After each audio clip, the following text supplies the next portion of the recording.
Sehingga orang jadinya menggampangkan berbuat maksiat dengan harapan nanti dosanya akan hilang ketika dia bisa berbuat baik kepada kucing, kepada anjing, kepada burung, dan seterusnya. Open Mic ANB. Ustadz, ada hadis yang cukup sering atau masyhur didengar oleh masyarakat, oleh kita semua, yaitu kisah tentang seorang pelacur.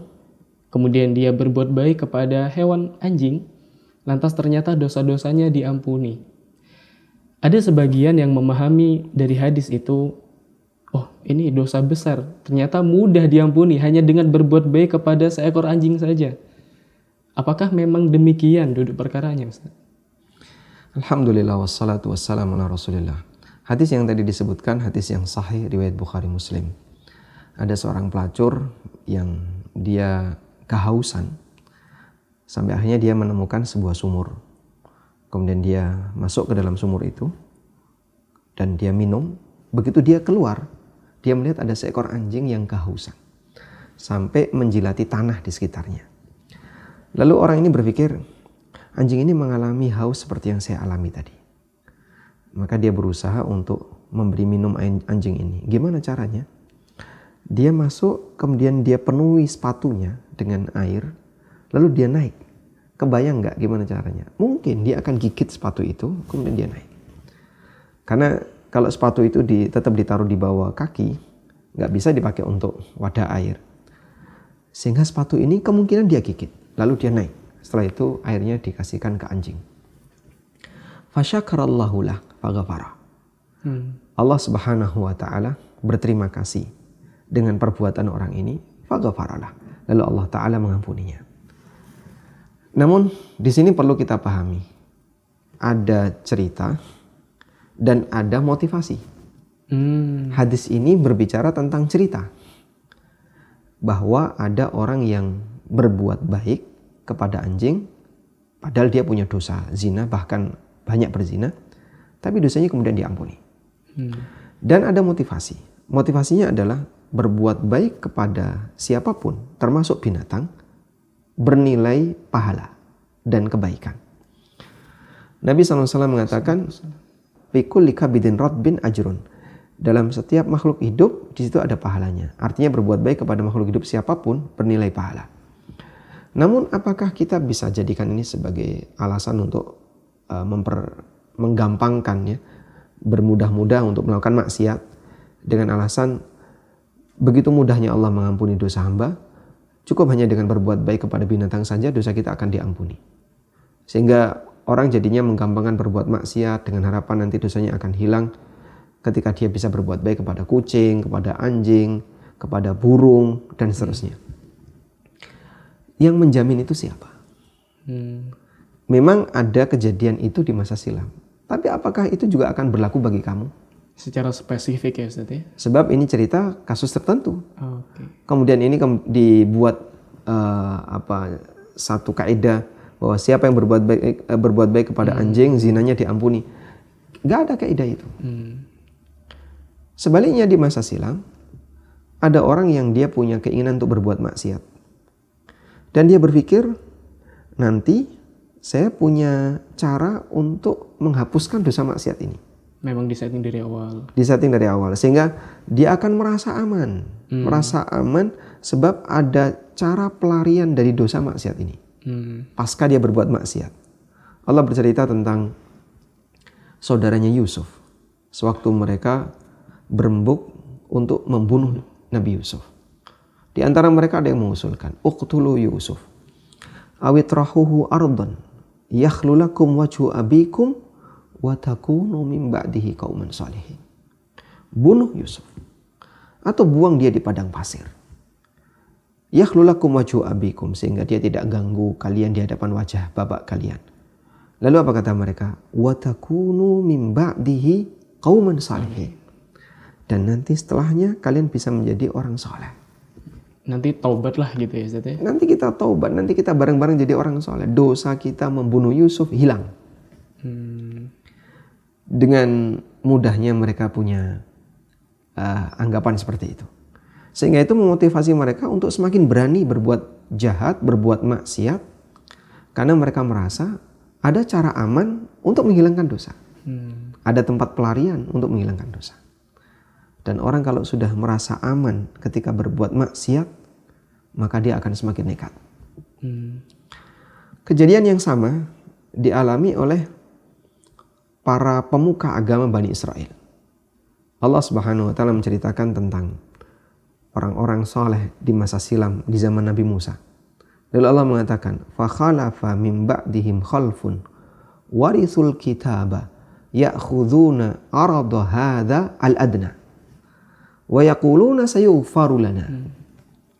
Lalu kitab Taurat ini diwariskan kepada generasi yang mereka membawa kitab Taurat tadi, tapi ya'khuduna arada hadzal adna, mereka ternyata mengambil dunia yang hina dengan cara menjual agama. Bentuknya adalah memberi fatwa yang tidak sesuai dengan kebenaran, tapi dibayar. Wa yaqulun, namun anehnya saat mereka memberi fatwa sesat dengan harapan agar bisa dibayar tadi, mereka mengatakan, sayughfaru lana, kita akan diampuni. Jadi dia merasa, udahlah ini kalaupun misalnya kita salah menyampaikan fatwa yang tidak sesuai dengan kebenaran, tapi nanti kita akan diampuni. Dia menyampaikan fatwa yang salah, dibayar, dan berkeyakinan akan diampuni.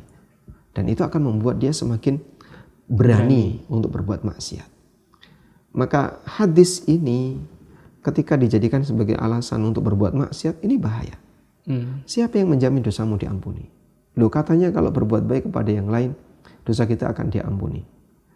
Tapi gak ada yang menjamin ketika kamu berdosa, dosamu diampuni. Memang betul bahwasanya berbuat baik kepada orang lain akan bernilai pahala. Berbuat baik kepada binatang bernilai pahala. Namun apakah ini akan bisa mengampuni dosamu? Siapa yang bisa jamin?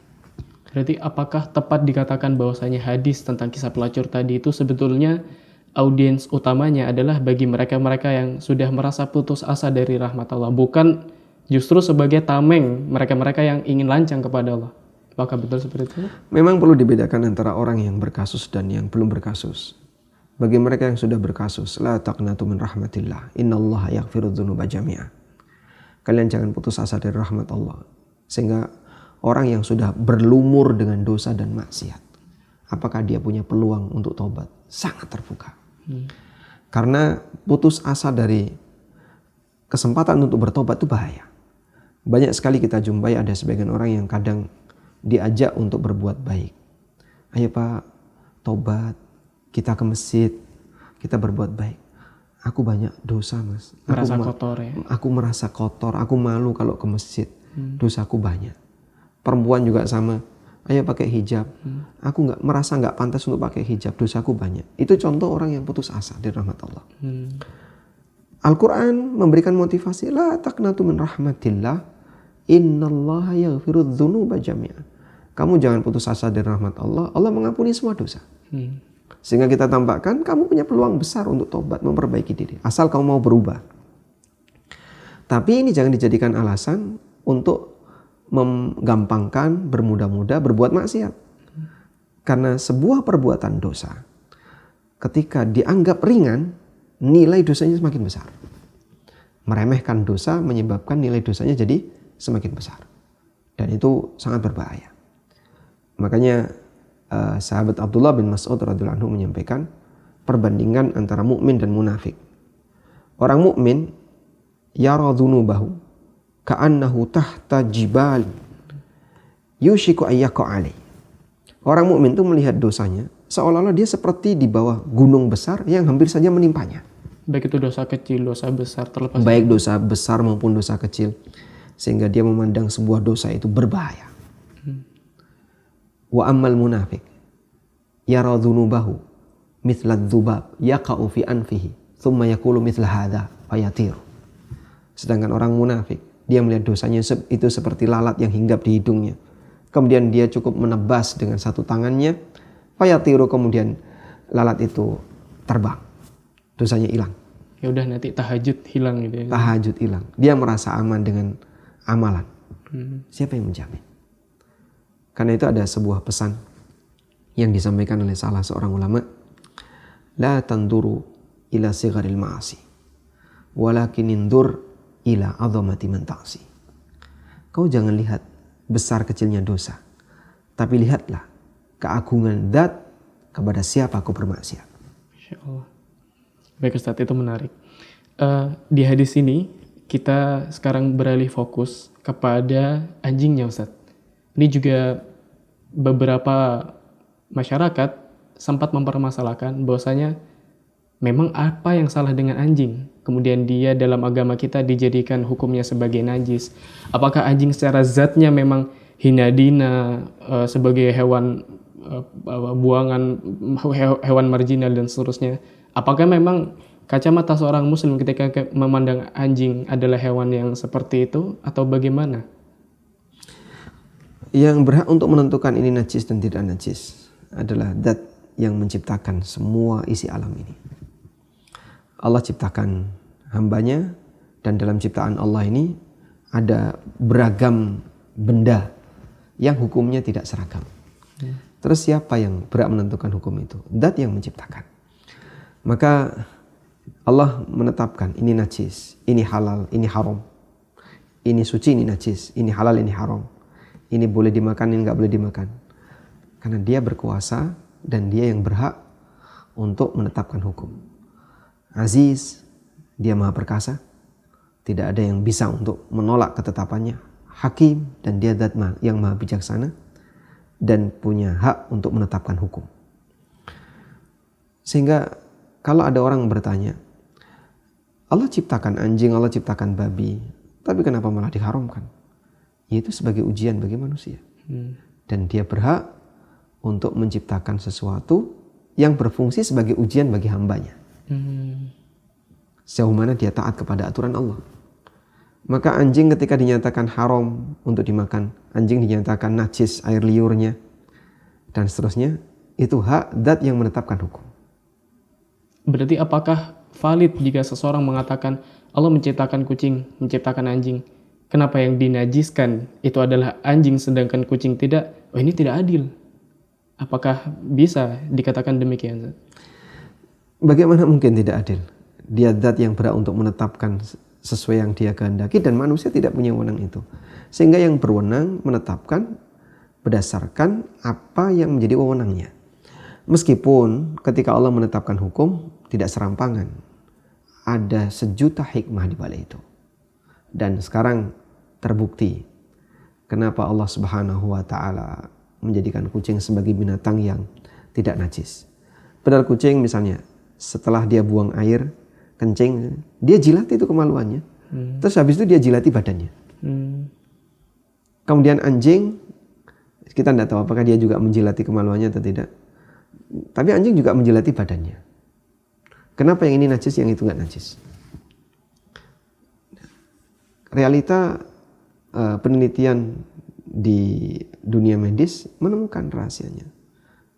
Salah satunya adalah faktor kuman misalnya. Tapi itu baru ditemukan belakangan. Di zaman Nabi SAW mungkin tidak dibahas dari sisi itu. Tapi sahabat punya satu prinsip. Ya kami taat dan kami dengar apa yang beliau sampaikan. Nah kita bicara dari dua sudut pandang. Sudut pandang iman dan sudut pandang sisi kedokteran.